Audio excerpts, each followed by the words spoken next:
Hey Sam. So today is International Women's Day, and we wanted to have a Mm. chat around how we can empower women more. And we're hoping that this video, part one of two videos, would allow people to understand what goes on in a woman's mind and therefore work better with Mm. her.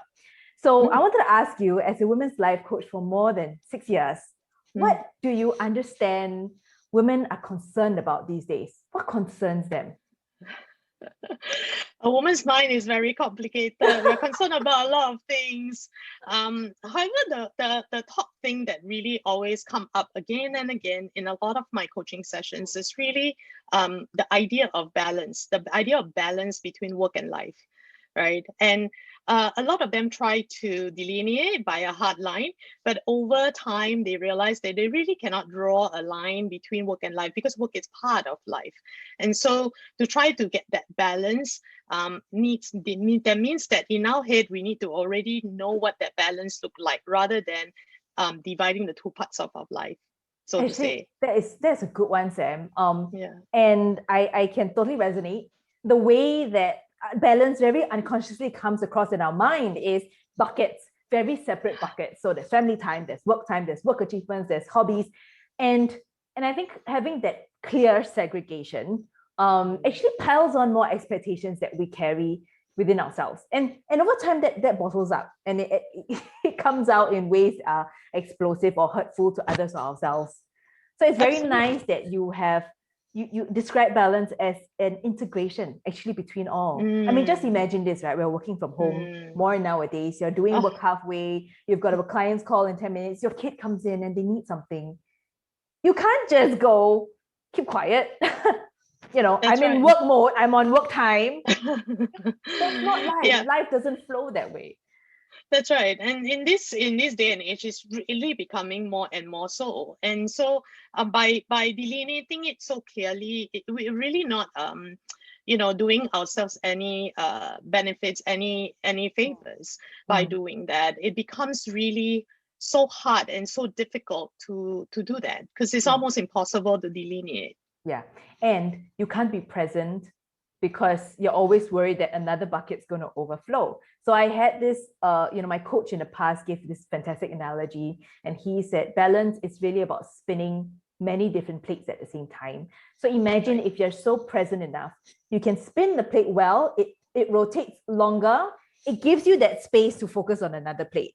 But if you're always not present and you are just more busy trying to get everything in order than actually paying attention to each of the plates, Yes. then you're just busy being busy. You're busy having expectations of yourself and how your life should look like. That's right. And it becomes really hard, right? Yeah. Because we see from the outside what others do on the we only see the outside of what others do, right? But we see all the inside that we do, and we Oh, judge ourselves using our inside comparing to other people's outside, which social media doesn't help. We see all the perfect pictures, Instagrammable stuff, and we think, wow, what kind of life am I living? And that comparison really is one of the most difficult things to get past. it is true. So knowing this, how then can we coach women to Mm. I guess, keep up with that ideal balance that they envision for themselves? What are some coaching tips? I think we can never truly understand what the other person is Mm. going through. And this comes up really, especially in with some of my clients, because I'm not exactly in the same life stage as them. I may not have gone through some things, and it's hard to really say I understand because the fact is I don't. So what I can do is offer a very safe environment, be supportive, and really say, while I don't understand, I can empathize.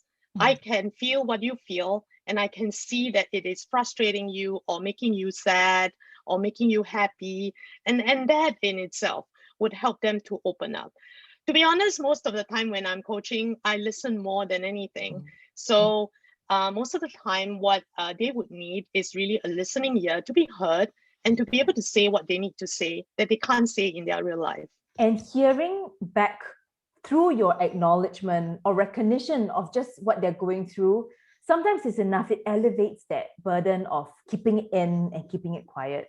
It's a fantastic coaching tip, Sam, because it brings back to one of the bases of coaching, where the important thing is that space that you allow people to step into to unravel, as opposed to thinking that you have to help this person come up with a solution. Absolutely. And I And think it is a very, it's a very healthy way to process it in a way, in a very safe and controlled environment, rather than having to think that I need to have a solution. Yes, yes. So for those of you listening in, don't be afraid to reach out and have a conversation. Reaching out doesn't mean that you must help this person solve their problem. It doesn't mean that you must take on the burden of this person's problem. So just try out listening, building that trust, empathizing and saying, wow, it looks tough. Or, just something simple is enough for a woman to get on with trying to create the ideal life for herself. That's right. Okay, thank you so much, Sam, for that tip. Wonderful. Thanks, Lynn.